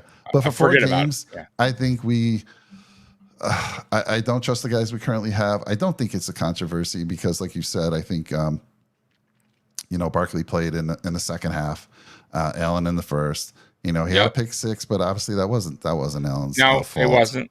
And I agree with that. They both make the same amount of money. You know, you would usually think our backup, our second guy, makes a little bit more, but they're both a little over $1 million. They both are a little hit to the cap if we were to cut them. But I'm with you on maybe just keeping a close eye. There's going to be some cuts. There's going to be a veteran, and let's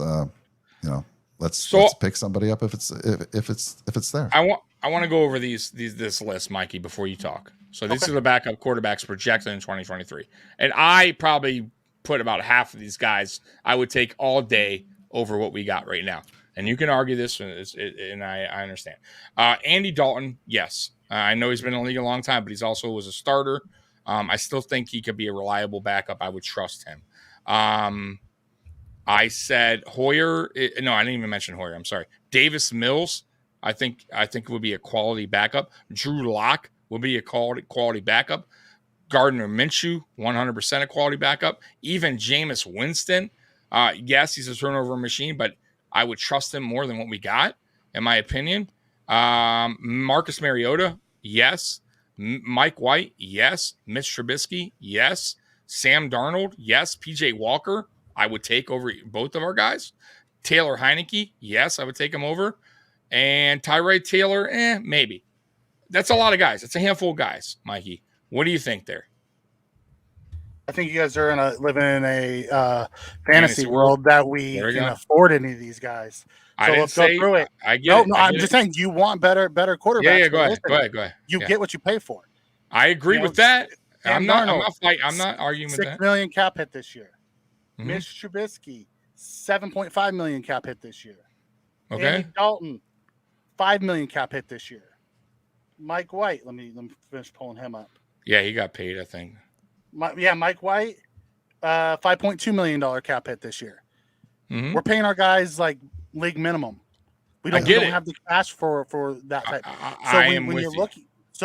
When you're looking at it, you're not getting and Tyler Heineke and those guys are even more money because they were supposed to be battling for the starting jobs. You know, I'd love a Davis Mills who's on a rookie contract.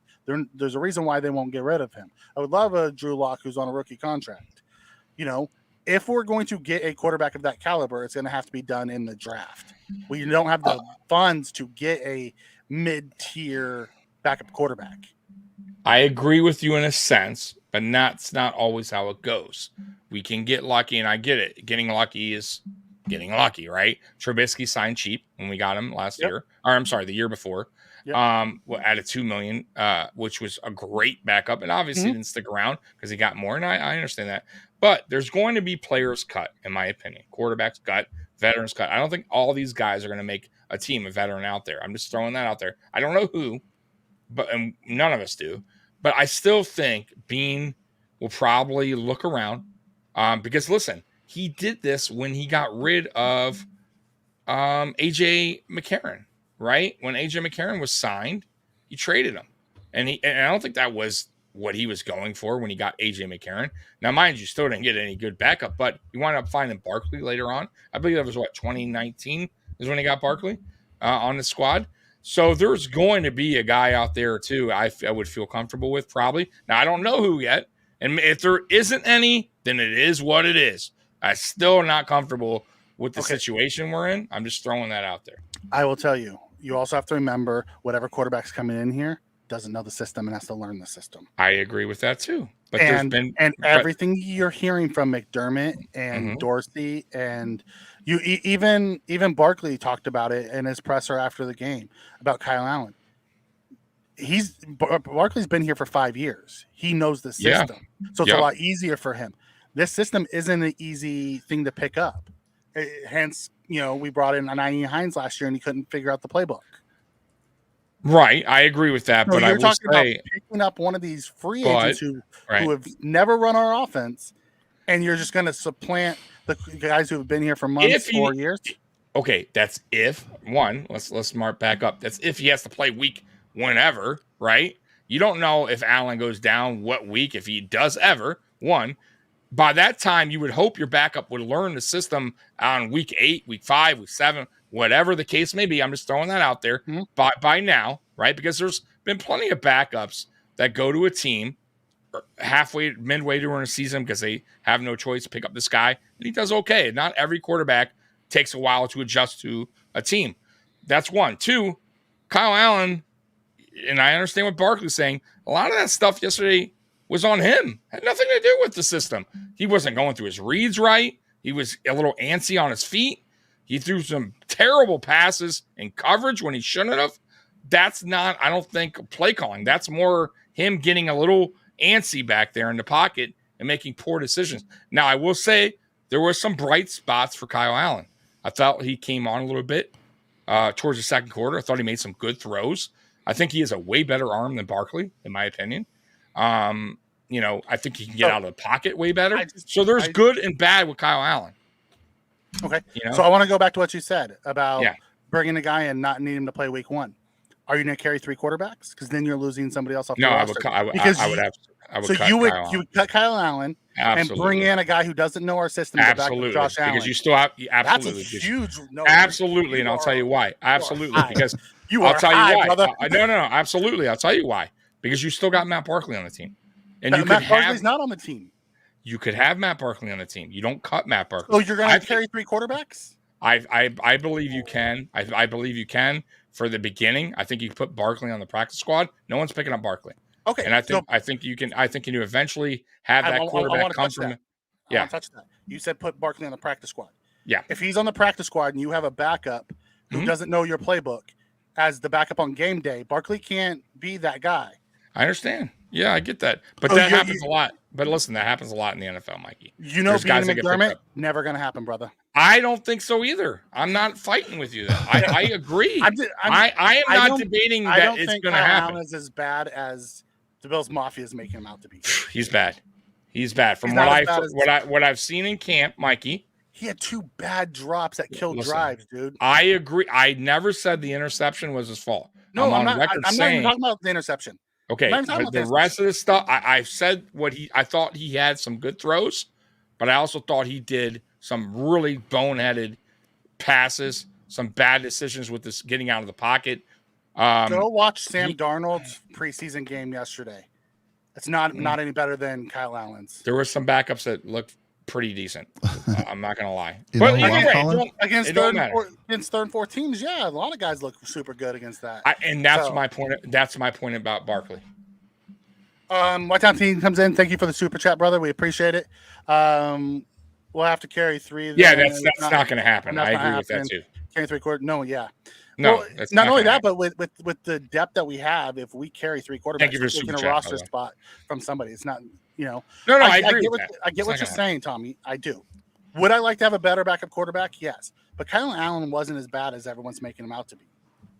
If there's a competition with Matt Barkley, I do believe he's as I bad as I don't think there truly is a competition with Matt Barkley. I think that's Sean McDermott said so. I believe it, and I will tell you this: in this game coming up, Mikey, if you see Matt Barkley back up Allen to start, there's definitely 100% a competition for backup. Well, we'll have to wait until this weekend to really. I know, that's what I'm saying. But if that's not the case, then you are right. Then Kyle Allen will be the backup. But I will say, if Barkley's in there first, you definitely 1,000% have a competition.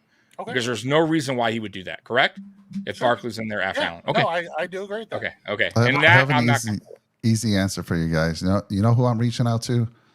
40-year-old Fitz Magic. Yeah, baby. Fitz Magic. 2 years removed, 40 years old. Man, I'm joking. Fitz Magic has a great gig. He ain't going anywhere. I know. I would love it. But he ain't going anywhere. Yeah. Tell him to come home and get his ring. There you go. Yeah. There he you ain't go. going Right? Get his ring. Yeah. Right. He would do it maybe because he's that kind of a crazy guy. I could kind of see him doing it because he's that wild. But I don't think so. I think he's done. He's retired. Yeah. Mikey, go ahead. I was just gonna say, so Kyle Allen, like you said, I mean, we'll see what happens next week, but he's still, I mean, they've said it, he's still learning the playbook, like you said, so give him a little bit of a break there. And he made it, there was a Josh Allen-esque move. He got out of the pocket on one of the, he was getting pressure, got out to the right, was able to get the first down with his legs.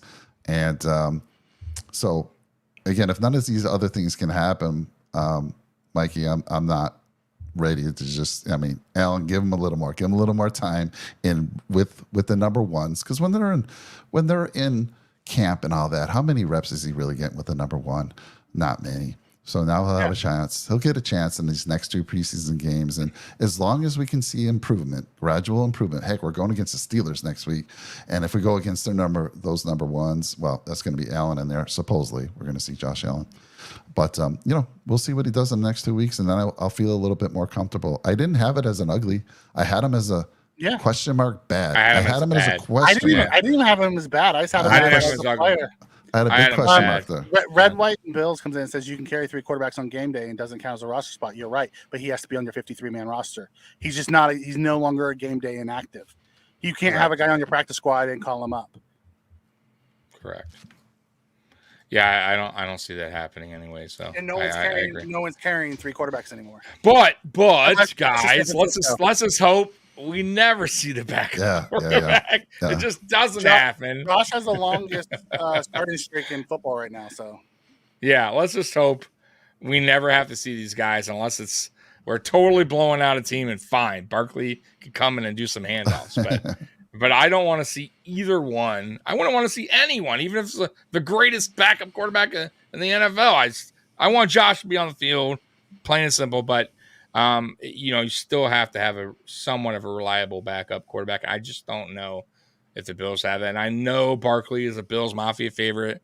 And I got heat last year. And Mikey remembers, I was like, oh my, this is before we got Keenum. I was like, Barkley cannot be the backup quarterback. And then you saw Keenum and you wanted to throw him overboard too. No, that's not true. At first, I was happy we got Keenum. I was like, all right, we got a reliable backup. But then when I saw Keenum, and was I wrong? He was terrible. He was awful. I was like, you were not excited about Keenum because I was more excited that he came over Barkley. 1,000%. Your exact words to me for that was, "Is that really a high bar?" Because we were arguing over Bridgewater versus Keenum. You're right, we were. They were both awful. So I don't know if either one of us won that because they were both awful last year. Yes, and Lions, boy, if he has to come in for a golf, they're going to learn their lesson mighty quick. Yeah, and Bridgewater, just like Keenum, is done. And it happens. It happens. Sometimes these guys just won't last long. They're not what they once were. Be patient. I have a feeling you're going to see a better version of Kyle. I hope so. I do. I don't want any. Listen, just like Boogie Basham, I don't want anyone to fail, Mikey. Mm-hmm. You know that. I want all these guys to look good, and it come down to just, we have to cut somebody, but they all played excellent. But that's not how it works. Yeah, you also have to remember Kyle Allen played 7 snaps with the starters, and then they pulled them. And the first team defense was still out there through, I agree. like 3 series. So I'm good with that. I'm good with that. And he did orchestrate. Granted, they were just handoffs, a touchdown. Yeah. It was just hands off. So. He did hit. But he snapped the ball correctly and handed it off to Cook. Yeah, that was good. I will give him credit for that. He did hit here in the stomach on a 3rd down that he dropped. And he made some great. Listen, I think he made some really good throws as well. Like the throw to Shakir on the side, which I said the guy was draped all over. You have to have a good arm to do that. Barkley, see, that's the difference, guys. Barkley can't make that throw. For as much as you guys love Barkley, he is not making that throw to Shakir on the side there. That you have to have a good arm for that. Right. That's what I'm saying. Barkley's also not making the throw to Shakir where it's up. You know what I mean? He's not making that. Barkley, the way he throws he likes to throw it a little bit high. They're a little bit floaters. Yeah, it's touch passes. Everything's a touch throw. Yeah, and it's not. It works sometimes, and sometimes it works against you. Yeah. And I can't trust Barkley for a whole 4 games with the way he throws. Now, we'll see. I don't know. Hopefully, I never see that. I don't want to see.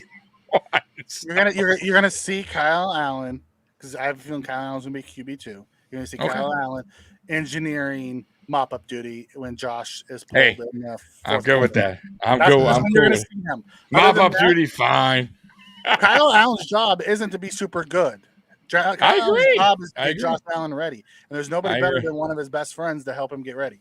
So right now, then, we are on the same page, at least, that QB2 is still a question mark. Absolutely. Right? Okay. What other question mark do you have on this Buffalo? Okay, definitely. Mike, same? Middle linebacker? Middle linebacker is the big one, for sure. Okay, I think middle linebacker is bigger than QB2. 100%. Of course. 100%. Mikey, yes, I am on board. I can't even argue with that. There's a huge question mark there for middle line. Anything else I'm missing that you kind of are like, no, not comfortable with it? Not from a question mark of concern. It's middle linebacker and QB2 are my questions of concern. I have questions about CB2 and right guard. Yeah, CB2. And right guard. Granted, we have multiple people in those battles that can start and we'll be fine. Mm-hmm. It's just a matter of who's gonna win the jobs. Yeah. I believe Torrance will win. Right tackle. Drake says right tackle. I'll tell you, after this last week against the starters, I thought Brown was fine. Shell played decent enough that I have less concern about right tackle as I did going into the week. Now, next week, I think against a Pittsburgh defense, TJ Watt coming off that side, a better defense, a better coach team. You'll see really like what these players are about. I'm going to be honest with you. This is a perfect game, and I love it that we're going against Pittsburgh because this is a well-coached team, a good defense. Now you will see what these guys are all about. You'll see what Torrance is all about. You'll see what our defense is all about. Like, I think this is a perfect game for these guys to step up. So we'll see. Yep. All right. Anything else that I'm missing, Mike? Or anything else? No, Mike. Tell the chat where they can find you. Yeah, we're over at Nickel City Mafia. So on YouTube, Nickel City Mafia. Just if you love Bills football, which you all do, I see it in the chat, and I watched this show. And come on over there. We do similar things there. Just we go about 2 times a week. We're not going off as much as these 2 gentlemen are here, but we go on Wednesdays and Sundays, and sometimes you see us on various nights. But Nickel City Mafia, get on over, check us out. We'd love to have you. Thank you guys very much. I just wanted to say one last thing. We didn't talk much about the running backs. That was one of my goods. Yo, go. We ain't done yet. Go for it, man. I haven't hit end broadcast. Go for it. I'm just saying, we didn't talk about those running backs. That was one of my Mike. goods. Let's do it. Look, Latavius Murray is legit. He's legit. He's big. Thank you. He can still run. He can catch the ball. I love it. He might be the best backup in the league. I'm just going to say that right now. You throw in Damian Harris coming back whenever he can. We know he has lingering injury issues throughout his career. I still think he makes the team as long as he gets back on the field here in the near future. But I love what I saw out of running backs. Cook's ready to cook, and Latavius Murray is that perfect complement to him. If those are our 1-2 starters day one, love it. Thank you very much. Finally, somebody's got a brain in here. I thought I was alone. I mean, my God, huh? Thank you for saying that about Murray. I've been on the Murray train since we signed him. Looking at his film from last year, I talked to Mikey once we did. I'm like, dude, this guy's he's pretty legit for his age. He doesn't look like he's slowed down much. He's relatively healthy in his career. He's 6'3". He's a bigger back. Harris was my big question mark. It wasn't even Murray. It was more about, can Harris stay healthy? And look, boom, already guy's having a problem with his knee. But I thought, and by the way, Mikey, I don't know if you read, but Bill's Wire, which by the way, shout out to Bill's Wire. I love it. I get a lot of my info from there and do a lot of my videos because of them. But they had him on stock down.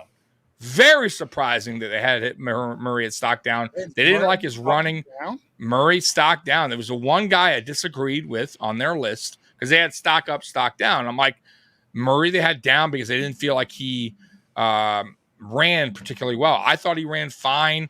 You got to remember he was behind a different offensive line. He wasn't behind the first offensive line. McDermott called him out as a positive in his press conference. Yeah, so I was really, once again, though, it's opinion, and they have the right to do that. But I felt like he ran the ball well. I felt like he caught the ball well. Man, I love what I see from Murray early on. I love what I saw from camp. He showed that week one. He's reliable, and I think he's going to be I think he's going to be a big help for this offense. And me and Mikey's talked about it. The one thing Buffalo Bills have failed to do the last, I don't even know, many seasons, is having a bigger back in the short yardage and goal line situation to help out Josh, where Josh is not the focal point of every short yardage run or goal line situation. We're relying on Josh. Right. The defense is exactly. Since Fred and Carlos Williams. Carlos Williams came after Fred, right? Yes, So he was the last bigger back, Carlos 6'2". Williams was the last big back that we had, and he was damn. Look at his rookie year. He's stand up. He actually ran like Murray, so he had a little bit of speed to him as well. I don't think he wasn't as fast as Murray, but he ran upward. But he was dynamic. I thought Carlos Williams' rookie year was. I really thought he was going to be one of those guys who were going to be here. And obviously he has some things going on, but Murray, like I said, man. I just feel like people are really overlooking him. I think this dude can be that guy that Buffalo has been missing. And this is no knock on Harris. If Harris comes back healthy, even better. Even better. Then you got three-headed kind of monster there that you can work with. You can have both guys on the field at the same time. You don't know who's getting the ball there. Murray, Harris. I love it. Both can pass catch very well. So I'm excited. I love that the Bills picked up Murray. He ain't going anywhere. Mikey, go ahead. Yeah, no, I agree. Murray was fantastic. I thought James Cook looked really good, and in his opening, he ran 100%. hard between the tackles, which was the concern Tommy had last year. He said he needed to see him get bigger and stronger, and he did throughout the year. And then Patient, really patient. The thing about Murray that I love the most is he didn't get a ton of yards this week. But he always fell forward, which means in short yardage, you can bring him in and give him the ball so Josh doesn't have to QB sneak it all the time or run on a quarterback sweep. You can give it to the big guy and let him go. So, no, I like what the running backs did. I didn't mention them because they didn't have a ton outside of the opening. Right. And then we went to the backups, and it was just like, hit and miss, and we didn't do a whole lot on offense. I felt like our defense was on the field mostly in the first half. Second half, our offense kind of showed up. But first half I agree. I think it was the game plan. I think it was a game plan, though. I think that early on, McDermott and Dorsey wanted to kind of showcase the run game, see what they got with the offensive line. You can kind of see that early on. And then they kind of went to pass a little bit more pass heavy later on in the game. By the way, Isabella's intriguing to me because what I saw from the receiving side of things, he wasn't bad. Like, I got to be honest with you. The route running was pretty crisp. He put on some good moves. Has a The little yards wiggle. yards after catch was very good. I think he has an uphill battle, in my opinion, to make the team. But I got to say, it's all about preseason. This is what this is about. Can he shine? Can he continue that in week 2, week 3, and maybe force the Bills to keep 7? Well, it's not even just keeping 7. It comes down to, is he going to win the returner's job? Because that's true. You're right. Because at the end of the day, if he wins the returner's job, it's coming down to between, Shorter and Shavers and Isabella, and those are the 3 that I pointed out that I thought really had a chance. And I think it's now, after Shavers' up and down week, I think it really comes down to Isabella versus Shorter, and how much they love Shorter, right? See, well, I know they love Shorter, and I don't think we can get him on our practice squad. I really don't. Yeah, I think it would be a mistake if he gets. But it comes down to if they're going to use Andy as a punt returner, so they don't have to use Hardy back there, then he wins that job. If they don't, I think you can get Isabella on your practice squad and then call him up as you need him if something happens. Yeah. I think Isabella winds up on the practice squad. I don't think anyone will pick him up. And if they do, they do. I don't think that's a huge loss. Yeah, and it's good for him. I don't, but it isn't something I'll be crying about. This isn't a player like Hodgins where we're like, damn, you never know, right? Because he was just better than Kumro, like all the I agree. Once again, Kumro was a special teams guy. Special teams guy, right? And you know how McDermott is with that. So, any last words? We went on a little bit more, but anything else, Mikey? This Friday, it'll be myself and Jarrett going live. Tommy will be on assignment at a wedding. Yeah, I got a wedding to go to. So Friday, Jarrett and Mikey will be going live at 8:30. And then, by the way, guys, moving forward, for all you wrestling nerds out there, Nuclear Heatwave is going live at 7:30 moving forward. So 7:30 instead of 8:30. Just a heads up, so an hour early.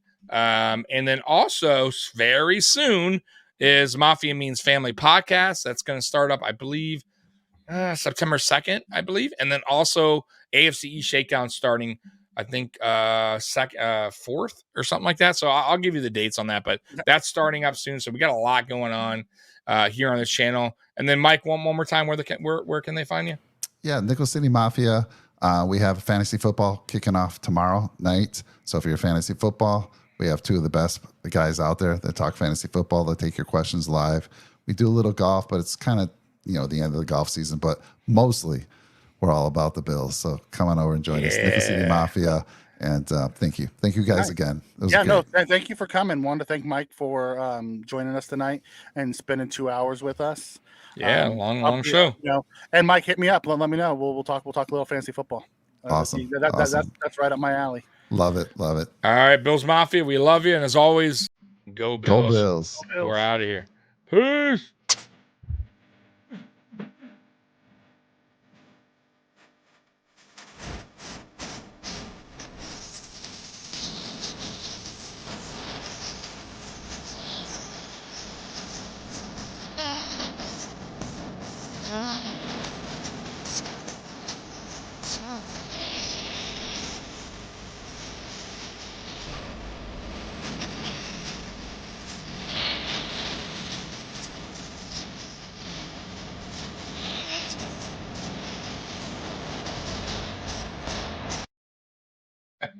Later, guys. On the show.